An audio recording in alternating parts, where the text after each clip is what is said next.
Começamos agora mais um programa Contra a Capa, que é esse nosso encontro semanal, e isso você já sabe, que todas as quintas-feiras, às 19 horas, vai para o canal 12 da NET e também para o portal do Jornal Hoje em Dia. Mas já já eu falo sobre isso. Hoje nós vamos receber aqui para poder falar sobre o seu livro, sobre a sua escrita, sobre a sua vida, sobre as suas experiências, a jornalista e escritora Graziele Mendes, que vai também nos falar sobre perspectivas de novos livros, participação em feiras. Então, tudo isso a gente vai discutir aqui. Graziele, ou Grazi.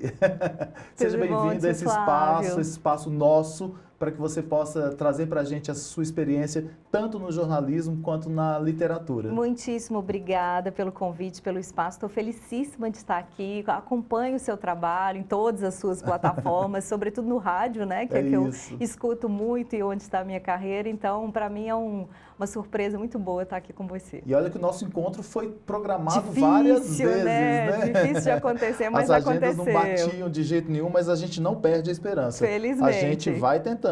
Que bom, obrigada. Bom, então você pode nos acompanhar, como eu falei no início, no portal do Jornal Hoje em Dia e também na TV Promove, que é o canal 12 da Claro Net TV. E também estamos na Rádio Web, que está lá no portal do Hoje em Dia, que pode se acessar, e nas rádios Alvorada FM, Difusora AM de Salinas, também na Gorutubana de Janaúba, Rádio Cidade FM de Corinto e na Rádio Eldorado de Sete Lagoas. Então, estamos na programação de todas essas rádios, além de estarmos no YouTube, @Jornal Hoje em Dia BH, que você pode assistir a qualquer momento. Hoje nós vamos conversar sobre o livro da Graziele Mendes, então eu vou falar um pouquinho sobre quem é ela, mas não vou também, podemos parar nessa apresentação aqui para explorar um pouquinho sobre o currículo dela. A Graziele Mendes é jornalista, é mestre em Ciências Sociais pela PUC de Minas, é natural de Belo Horizonte e a gente sempre fala que o programa aqui é um programa da literatura mineira, então pessoas que nasceram em Minas ou que têm forte ligação com Minas Gerais, é que a gente espera dar esse espaço para que as pessoas falem sobre as suas obras. Trabalhou como repórter nas principais rádios do Brasil, na CBN e na Itatiaia. Eu vou parar aqui, depois eu volto para que ela possa nos contar um pouquinho sobre essa experiência na rádio. Como é que foi sua entrada para a rádio, esse amor que você tem pela rádio? Porque hoje você está na rádio da Assembleia, isso. Né? Então, como é que foi essa sua entrada para a rádio? Bom, e como isso influenciou na sua literatura? Sim, vou contar isso. Bom, eu me formei há 26 anos na PUC Minas, depois fiz um mestrado em Ciências Sociais. Desde que eu comecei, eu fui para o rádio por circunstancialmente, assim, o meu desejo mesmo era jornal impresso, mas trabalhei pouquíssimo, trabalhei na extinta Gazeta Mercantil, não sei nem se você se lembra desse jornal. Tive uma rápida passagem pela TV Horizonte e a primeira rádio que eu trabalhei foi a Rádio Savassi FM, que também já não existe mais. De lá, né, assim, no jornalismo tem essas coisas, você faz um currículo num veículo, ele acaba te puxando para outro, e aí eu fui, né, da CBN para Itatiaia, depois para a UFMG Educativa, que foi uma experiência muito rica para mim também, e estou há 16 anos na Rádio Assembleia, que é uma agência de rádio da Assembleia Legislativa de Minas, que faz a cobertura institucional para outras rádios do interior. Então, a minha carreira foi praticamente no rádio, é minha paixão, eu escuto rádio, sou uma ouvinte de rádio assídua, inclusive te escuto na Juventude Prateada, eu adoro, muitas vezes mudou o meu dia, o seu comentário, a sua reflexão, eu acho um barato a gente ter esse tipo de abertura, te ouvir falando aí de todas essas plataformas, é muito interessante como os conteúdos hoje ganham, né, esse caráter multiplataforma. Na minha época de formada não era assim, né? Você tinha que escolher um veículo e aí por isso que eu acabei... Era muito duro, né? Era muito duro o percurso, né? Mas felizmente eu me realizei nesse percurso, né? Fui nessa trajetória, pude fazer um pouco de todas as editorias, mas tive uma imersão muito profunda na reportagem policial, na Itatiaia, que foi uma escola para mim, né, de vida, né, porque você sabe, né, Flávia, assim, a gente não conhece bem todas as agruras que conhece teoricamente, né? Então, eu sou de uma família de classe média, tive tudo que uma criança pode ter para crescer bem, feliz. Então, eu acho que eu só conheci mesmo a minha cidade depois que eu entrei num aglomerado. Que eu fui num posto de saúde e vi uma mãe com uma criança morta no colo porque não teve atendimento. Esse tipo de coisa muda a gente, né? Molda o caráter e o olhar da gente, né? Não tem como você sair da mesma forma passando por uma experiência como essa. Então... Eu brinco que parecem Nárnias que existem, né? A gente está ali, porque na Nárnia é uma metáfora interessante, porque é um guarda-roupa, né? Dentro daquele contexto, né? Do livro. E aí tem um guarda-roupa que alguém, sei lá por que, entra e vê um mundo diferente. A gente tem várias Nárnias, e a gente estava até discutindo recentemente, né? Agora está tendo essa questão da série Adolescência, né? Às vezes a Nárnia está até dentro da sua casa, né? Que você não conhece tão bem pessoas que você julga que conhece. E sobretudo essa desigualdade brasileira que a gente conhece bem por informação, por consumo de todo tipo de conteúdo, mas quando é diferente quando você vê de perto, né? Tem um autor que eu gosto muito, que foi jornalista do New York Times muitos anos, o Gay Talese, você deve conhecer, o norte-americano. E ele fala que a reportagem é a arte de sujar os sapatos. Eu sujei muito os meus sapatos nesses 26 anos e isso moldou o meu olhar. E foi muito por esse olhar também que eu me permiti escrever literatura. Eu acho que a gente vai chegar nisso, mas é porque é impossível você dissociar todos os aspectos daquilo que você vê. É o olhar que vê. Parece redundante, mas não é. Sobretudo nesse tempo que a gente é atravessado a todo momento por uma enxurrada de informações, né? O vício em tela, a rede social. Então, é muito fácil a gente passar pela vida olhando sem ver. Exatamente. E quando você tem esse olhar treinado para olhar vendo, que é a reportagem, a boa reportagem te dá, e eu sou muito grata a ela por isso, e às vezes é angustiante porque é impossível ver a beleza total. É impossível para mim olhar uma cafeteria nova, que é um programa que eu adoro, diga-se de passagem, em Belo Horizonte, entrar numa cafeteria nova e não ver um morador de rua debaixo de um cobertor ao lado, sabe? Assim, esse olhar aguçado que a reportagem te dá, ele é fundamental, né, para o jornalista que se permite escritor. Acho até que, por isso, outro dia eu vi um colega, o Paulo Nogueira, que é do Caderno Pensar, ele postou uma frase do Gabriel Garcia Marques, que é, né, a nossa grande referência no jornalismo, a minha, pelo menos, e na literatura, né? Ele dizendo assim que ele não queria ser lembrado por ser o escritor de 100 anos de solidão e nem ser por o escritor que ele foi para o mundo, para a América Latina, mas sim como repórter. Eu achei isso muito bonito, muito forte e acho que tem tudo a ver. Até eu vou controlar nosso horário ali, porque tem Perdão, muita... falo demais, porque né? eu é que vou perguntar coisa que não está na literatura ainda. Okay. Antes de entrar na literatura. Porque como a gente está falando sobre esses novos olhares, e isso influencia a sua própria escrita, imagino eu, você vai falar se sim ou não, você fez essa cobertura policial por muito tempo, e aí descortinou, né? Tirou-se uma cortina ali de algo que já existia e que você não tinha esse olhar. Como é que é lidar com a sua própria sensibilidade, mas não deixar que a sua sensibilidade contamine aquela notícia? Porque você tem que ter uma certa frieza. Esse é o grande desafio. Esse é o grande desafio. Não soube lidar com isso bem quando eu comecei. Eu tinha, que Deus o tenha, um motorista que é o nosso grande parceiro, né, na cobertura de rua, Luizão, que ele já preparava o lencinho para mim toda vez que eu entrava no carro, porque eu chorava muito na rua. O que acontece depois de um tempo é algo de fato ambíguo, paradoxal e muito interessante, que é você desenvolve uma couraça, porque senão não tem jeito de você fazer o seu trabalho, né? Você passa a não se impactar com todas as faces da morte, que infelizmente você vê, na polícia é isso, né? Você vê todos os jeitos da violência, né? Todas as faces da violência. Mas, ao mesmo tempo, aquilo te perturba de tal forma que desengata em você uma sensibilidade que também não tem volta.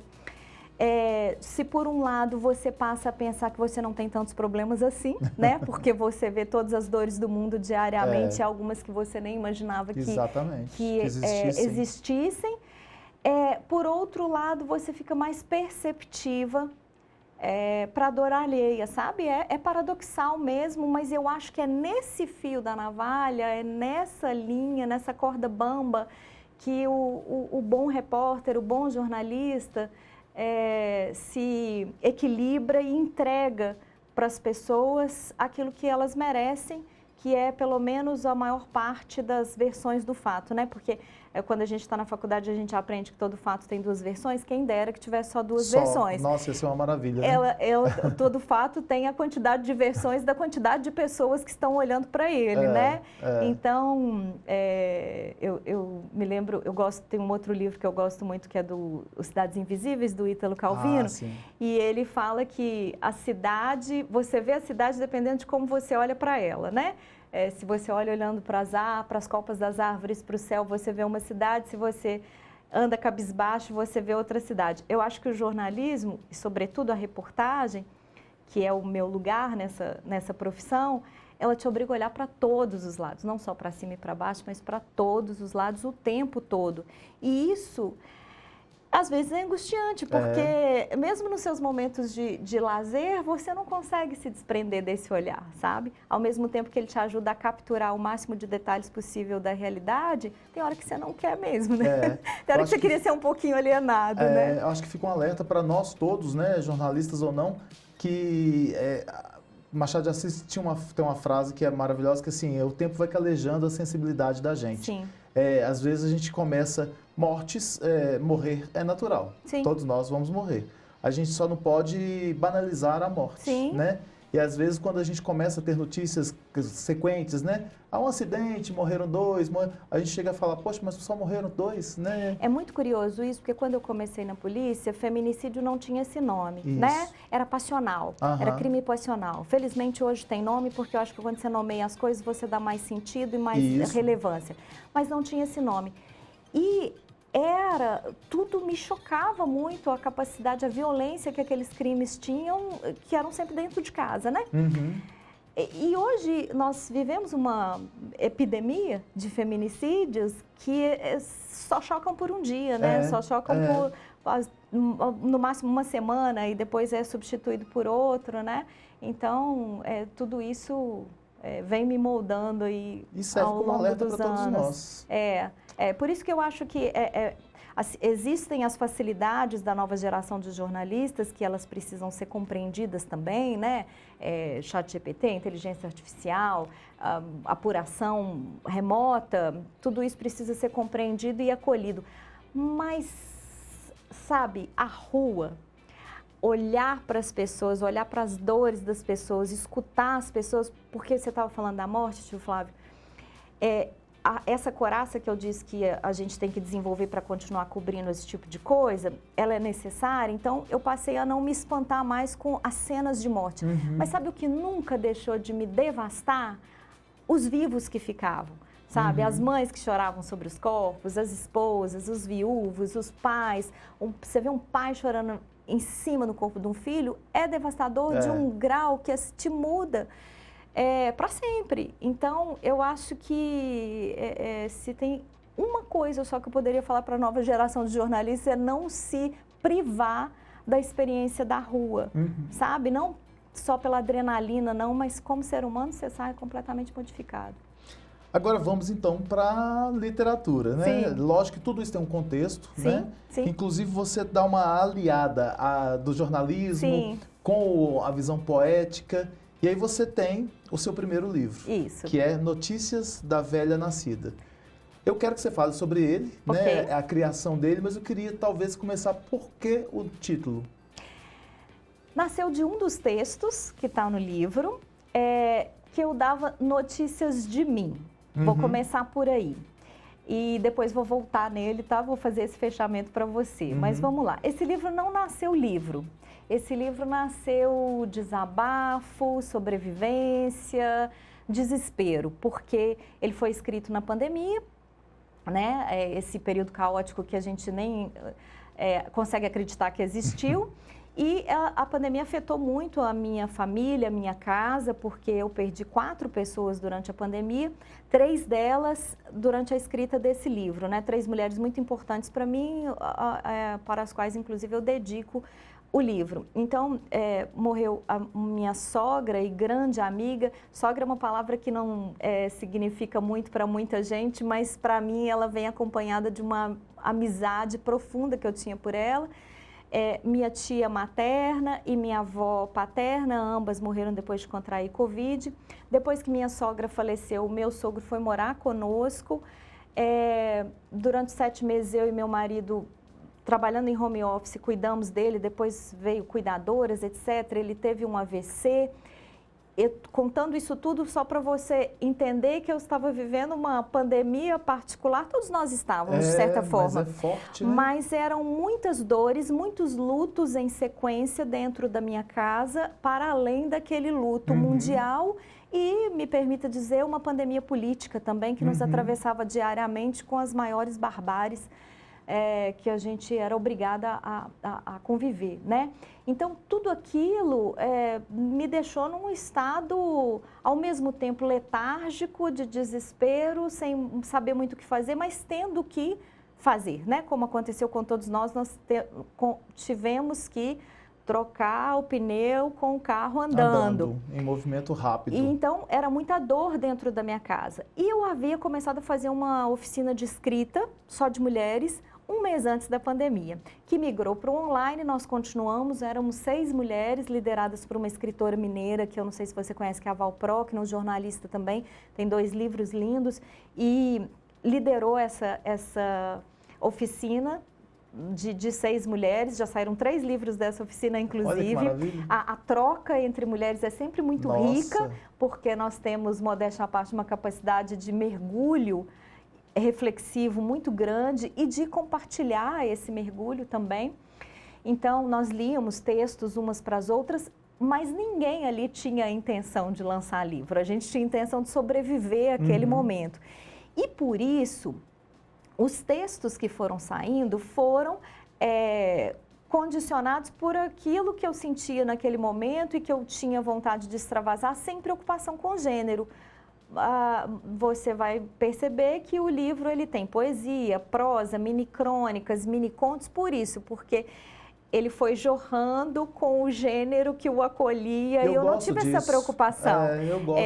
Porque ele não nasceu para ser livro. Eu fui escrevendo assim. Até que um dia a Val, né, que liderava essa oficina, me propôs de colocar num arquivo só tudo que eu já tinha escrito. Foi quando eu me assustei que eu tinha mais de 100 páginas escritas, muito mais que 100 páginas, e aí sim começamos a pensar num livro e fazer uma revisão editorial e organizar isso e dar um sentido para aquilo. E é muito curioso que quando você resolve organizar aquilo que você já escreveu, você encontra um sentido que você não planejou e estava lá, né? Eu acabei escrevendo as mortes daquele momento resgataram em mim lembranças de mortes passadas, como do meu pai, que eu havia perdido há muitos anos, né? Meu pai morreu em 2013, da minha avó materna, que era minha madrinha. Então, uma coisa foi puxando outra, essas reflexões daquele momento, de uma mulher de 44 anos, né? Eu lancei com 45 anos, essa coisa do feminino. Então, tudo aquilo foi fazendo sentido quando eu organizei, mas eu precisava de um sentido adicional. Me corte quando você precisar, porque eu falo aos borbotões assim, transbordo, gosto de prosa boa. E aí eu fui buscar no jornalismo esse sentido. e por isso eu fiz uma espécie de editorias de sentimentos, eu gosto de chamar assim, que são os nomes dos capítulos remetendo a jargões jornalísticos, né? Então, o exclusivo, plantão, classificados, primeira página, por exemplo, primeira página, eu coloquei textos dedicados às pessoas que eu considero primeira página na minha vida, exclusivos textos mais íntimos. Então tem uma relação com essa editoria sentimental aí. Isso. Não é só um nome para poder trazer o jornalismo que está na sua veia. Exatamente. Ela foi uma costura bem feita. Foi uma costura e aí todo esse olhar que a gente conversou na primeira parte da entrevista para o detalhe, me ajudou, porque você sabe, né? Você já entrevistou muitos escritores e imagino que muitos de primeira viagem. É muito difícil você superar a sua autocrítica quando ela é muito perversa, né? Então, eu tinha ali a autocrítica da jornalista, condicionada pela palavra do rádio, que é extremamente objetiva, curta, certeira, precisa. A autocrítica intelectual mesmo e a autocrítica feminina, né? Porque um dos nomes da mulher é autossabotagem, né? Além da autocrítica de leitora, porque eu sou uma leitora voraz, então o sarrafo é alto quando você lê muito, você fala, não tem... Isso não é, né? Isso não é para mim. É para um livro. Isso não é para mim, né? E aí é nessa hora que o feminismo, eu sou uma feminista, e a partilha com mulheres te ajuda muito, porque esse movimento que fez a gente entender que toda história vale a pena ser contada, todo ponto de vista vale a pena, e que as mulheres foram silenciadas durante tempo demais, né? Isso te ajuda a vencer isso, né? Tem uma professora que eu entrevistei há um tempo atrás, a professora Constância Lima Duarte, de Literatura Brasileira da UFMG, uma figura fantástica de ser entrevistada também. Ela trabalha com o conceito de memoricídio, que é o assassinato da memória de grupos, sobretudo as mulheres. Então, ela pesquisa as mulheres que foram invisibilizadas, embora tenham rompido barreiras no século XIX, início do século XIX e século XVIII, sobretudo.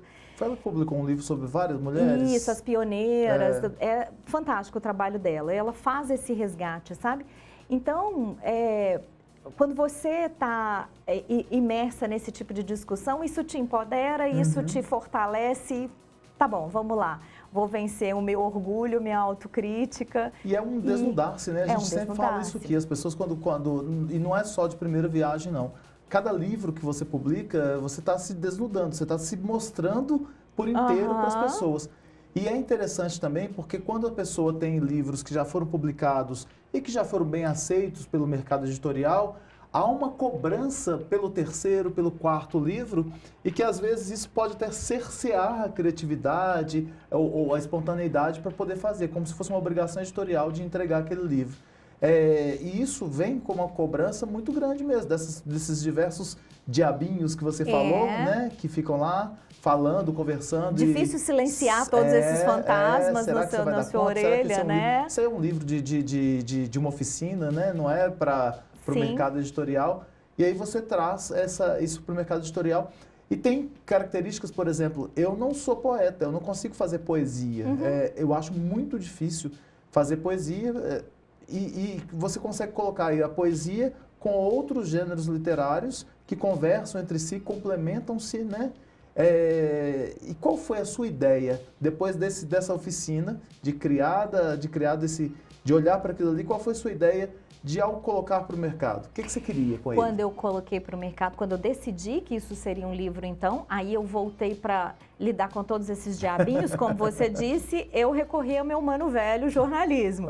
E aí eu me senti mais abraçada, mais acolhida, mais confortável para fazer essas editorias de sentimentos. Tenho uma curiosidade sobre esse livro, que é o meu modo de escrever, que eu acho que é muito jornalístico, né? Que vem da pauta, que eu começo sempre pelo título.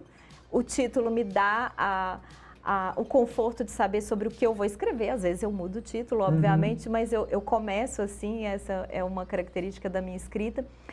E aí é um momento em que você sai demais de você para pensar no leitor. o que é que faz sentido não só para mim, né? Isso é um caminho, de certa forma, perigoso, porque você pode mudar demais a sua escrita inicial para agradar quem está lendo, né? Então, você tem que ter cuidado com isso, e é por isso que é tão importante você ter, eu acho, um leitor de originais, né? Uma leitora de originais, que foi o meu caso, uma super companheira, generosa, que não me deixou editar demais, porque senão você começa a entrar nessa aflição, né? Não, mas isso aqui só faz sentido para mim, não, mas isso aqui... E tem essa história de que nada é singular, né? Nenhuma história é singular, sempre tem um aspecto universal. Então, tem esse desafio. Eu tentei deixar no livro, muita coisa não entrou, obviamente, deixar no livro aquilo que eu sabia que poderia reverberar em alguém, né? Não tem nada mais universal do que a dor, do que o luto, né? E algumas autorreflexões. Eu abro o livro com um pensamento que eu tive verdadeiro na frente do espelho sobre o envelhecimento, né? Porque como a gente foi obrigada a se olhar no espelho durante a pandemia, né? E aí a gente percebeu que a gente... Espelhos, né? Não só o espelho físico, mas outros também. Exatamente. Então, eu tentei selecionar aquilo que fizesse sentido não só para mim, mas que reverberasse nas pessoas, ainda que eu não tivesse escolhido um gênero. Eu te confesso que eu entrei nessa tentação de reformatar tudo para um gênero só, mas aí sim seria algo artificial que sairia desse primeiro borbotão de sentimento, que eu acho que é muito visceral, verdadeiro, e por isso às vezes toca as pessoas. Isso é muito curioso, porque às vezes eu recebo retornos de textos que nem são os meus preferidos, foram aqueles assim, tá bom, deixa esse lá, deixa esse aí, porque esse fez sentido em algum momento e foi o que mais tocou a pessoa num livro inteiro. Isso é muito interessante, legal. Muito curioso. E voltando ao título, esse Notícias da Velha Nascida foi um dos textos que eu escrevi pensando em... O exercício era, se você tivesse que dar notícias de você agora, que notícias seriam essas? E aí eu pensei nessa ideia da velha nascida, primeiro porque eu tenho uma personalidade meio velha desde que eu era criança, sabe? Assim, uma criança muito séria, com uma infância muito feliz, muito acolhedora, brincalhona, mas ao mesmo tempo séria, muito estudiosa, muito disciplinada. Tenho manias de velha, uma mania delas é do próprio livro, eu sei de todas as facilidades do Kindle e de ler em tela, mas eu adoro passar páginas. Eu tenho um texto sobre isso aqui nesse livro, que se chama Grifos, que eu faço uma homenagem aos livros. Eu gosto de passar as páginas, eu gosto de riscar. Eu digo aqui, não me emprestem livros porque eu vou riscar. Nossa, eu adoro isso também. Um dia uma pessoa comprou um livro meu, e aí eu falei, você quer uma dedicatória? Porque a pessoa compra, às vezes pede um autógrafo. Fala, não gosto de livro escrito, não. E eu falei, nossa senhora, se não for livro escrito, parece que ele não está vivo. Eu não pego emprestado por isso, porque eu tenho essa agonia de rabiscar. Então, e eu acho que os grifos revelam muito, né? Por isso eu escrevi um texto sobre isso. Então, e nascida porque, de certa forma, todos nós renascemos de alguma maneira ali na pandemia, né? Assim, alguma coisa em nós morreu e renasceu ali, né? Quem fez esse exercício, obviamente. Porque foi algo que a gente jamais imaginou que fosse atravessar, né? É muito além de qualquer imaginação sci-fi que a gente já tivesse feito. E a gente foi obrigada a resgatar aquilo que tinha mais importância para a gente, para sobreviver. Ao mesmo tempo, faz sentido para mim pensar na velha nascida, na velha poesia, porque eu fui uma menina, criança que escrevia poesia, eu escrevia desde menina, só que essa escrita foi sendo substituída, sobretudo quando eu formei em jornalismo, pela escrita profissional, objetiva, editada, né, lapidada para ser o mais seca e concreta possível. Então, é um resgate também desta velha renascida, olha, tem tantos sentidos nisso. Tem muitas camadas nesse título. A gente tem 2 minutinhos, mas eu queria que a gente falasse Passou rápido, passou né? Muito, não, aqui é uma câmera que voa. Eu queria que você falasse sobre a sua participação lá em Frankfurt, que você levou Foi o livro sensacional. para a maior feira do mundo. Na Feira do Mundo. Nunca acreditei, nunca imaginei, sempre tive esse sonho como leitora que sou, mas eu nunca imaginei que eu fosse levar o meu livro para lá. Eu participei de um edital chamado Literaminas, que levou 40 livros de autores independentes mineiros para lá, para a Feira de Frankfurt, na Alemanha. E aí eu resolvi ir junto com o meu livro, né, por conta própria, obviamente, porque o edital não os tinha... livros, São né? os livros, né? Tá. A seleção foi para os livros. Eu que Aí decidi você de intrometida foi junto. Fui junto com o meu livro, fui acompanhar o meu livro para não deixar ele ir sozinho e também para ter essa oportunidade, né? É uma feira gigante em números, em qualidade, 4.000 expositores, mais de 100.000 pessoas, mais de 130 países, uma Babel literária e linguística maravilhosa. É sensacional você ver o livro sendo tratado como negócio, commodities. Parece frio isso, mas não é. É um valor que aquilo atribui, né?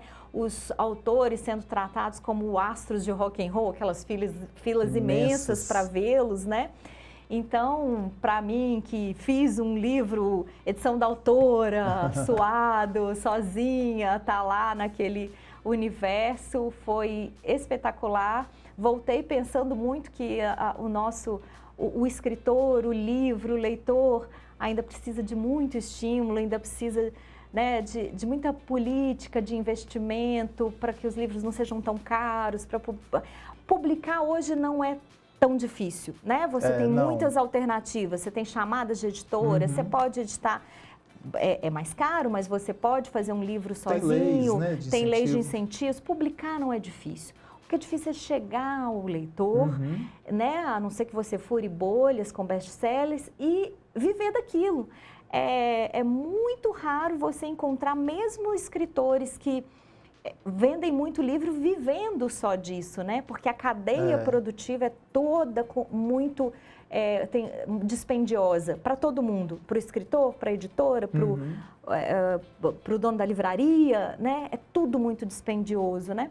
Então, voltei com isso fervilhando na minha cabeça, foi uma experiência espetacular, que eu aproveitei muitíssimo. Muito bom. Para te encontrar, onde as pessoas podem te encontrar, comprar o livro? O livro, ele está na Livraria Genipapo, que foi onde eu lancei, eu adoro, a antiga Livraria do Ouvidor, tem uma história linda ali na Savassi. Está também na Opus, ali pertinho da Assembleia, quem for lá e for comprar na Opus, pede para me chamar que eu vou lá e assino, que eu estou ali do ladinho. Bater a campainha. E no Instagram é Grazi Mendes Soares, né? O meu Grazi arroba, com Z e Mendes Soares é o meu nick, né? Do Instagram. É tudo simples, né? Tudo simples. Ok, então. Ô Graziele, muito obrigado. Eu que agradeço, pela participação aqui, por nos trazer tanta esperança também, né? Quando a gente fala de dores, a gente comunga com outros, não que as dores sejam iguais, não serão nunca, mas a gente comunga com outros sentimentos e esses sentimentos nos unem. Então, às vezes até nos aliviam em alguma parte.